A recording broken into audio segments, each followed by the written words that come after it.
The wind howled across the barren plains, carrying with it the scent of dust, blood, and despair. The wagon wheels creaked as they rolled into the small, forgotten town of Bitter Creek, and on the back of that wagon sat a girl in chains.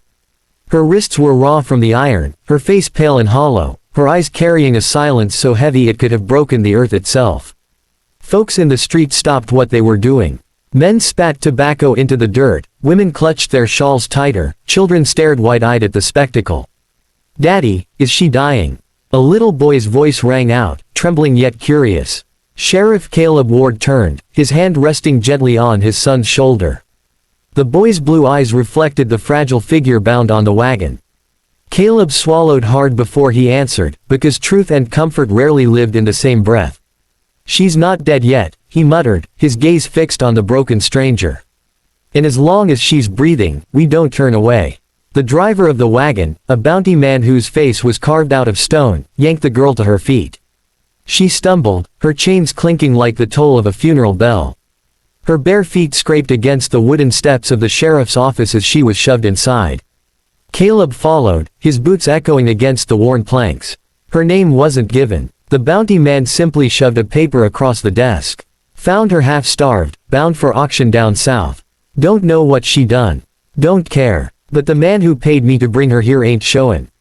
Caleb stared at the contract, then back at the girl. Her face bore bruises, her hair hung in matted clumps, but beneath it all was a fire trying to burn through the ashes. He dismissed the bounty man with a tight nod and closed the door behind him. The sound of the lock was louder than thunder. "You can sit," he said softly. She didn't. She stood, trembling, her shackles clinking whenever her body swayed. Caleb reached for the keys, approached slowly, as though she might shatter like glass if he moved too quick. When the cuffs fell away, her arms dropped lifelessly at her sides. "You're safe now." Her lips parted, but no words came. Only a hoarse breath that sounded like it hurt to release. Caleb turned away, fetched a folded piece of fabric from the cabinet, a dress his late wife once wore, tucked away with care. He laid it gently on the chair. "Here," he said. "It's yours, if you want it." Her eyes flickered to the dress, then back to him. Suspicion, fear, and a flicker of disbelief warred across her face. That night, Caleb sat with his son Luke by the fire. The girl, still unnamed, slept in the adjoining room, curled under a quilt she hadn't asked for. Luke leaned against his father's side, whispering, "Why was she in chains, Daddy?" Caleb stared into the flames. "Because someone wanted her that way. But chains don't always mean guilt, son. Sometimes they mean someone else's cruelty." Days passed. The girl remained silent, but life in Bitter Creek was small, and silence could not last forever. When Caleb's housekeeper brought bread and broth, the girl ate cautiously, as though each bite might be stolen. When Luke offered her a wooden toy horse, she stared at it for hours before clutching it close. And one morning, she spoke. "My name," her voice cracked, as if the words had been buried deep inside her for years. "Evelyn." The name settled in the house like a blessing, though Evelyn carried it like a fragile secret.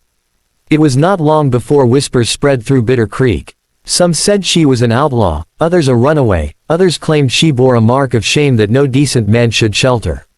Men came to the sheriff's porch with questions heavy as accusations. Caleb met them all with the same steady gaze. "She stays," he told them.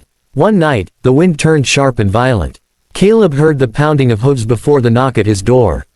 Evelyn stood behind him, clutching the quilt, when the door burst open and two men stepped in, revolvers glinting in the lamplight.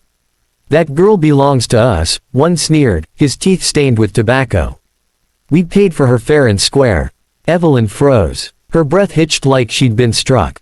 Caleb moved between her and the intruders, his hand resting on his holster. "She ain't property," he said.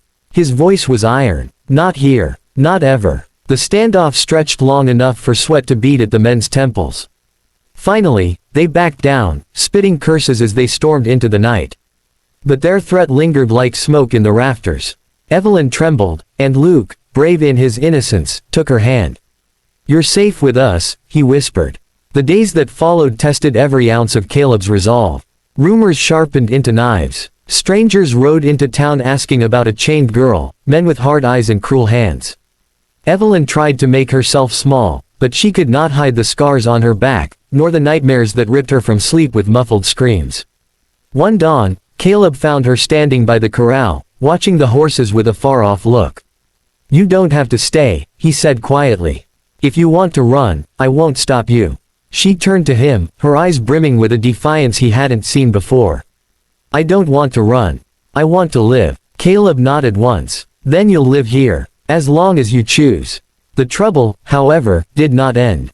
A month later, 3 riders came into Bitter Creek, carrying rifles and promises of violence. They weren't after gold or land. They were after Evelyn. Caleb faced them alone at the edge of town, dust swirling around him like ghosts of the past. "You think you can keep her?" their leader snarled. Caleb's hand hovered over his revolver. "I don't think. I know." The gunfight erupted in thunder and smoke. The townsfolk watched from behind shuttered windows as the sheriff stood his ground. When the dust cleared, 2 men lay dead, the third crawling away with blood soaking his shirt. Caleb's arm was grazed, but his resolve unshaken. That night, Evelyn came to him, tears streaking her face. "Why?" she whispered. "Why risk everything for me?" Caleb looked at her, seeing not a stranger, not a burden, but a soul carved raw by suffering yet still burning with life.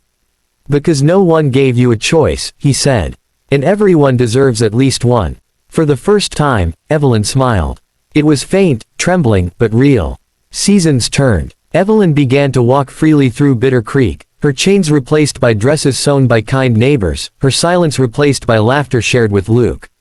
The shadows never fully left her eyes, but she carried them differently now, not as a weight, but as proof that she had survived.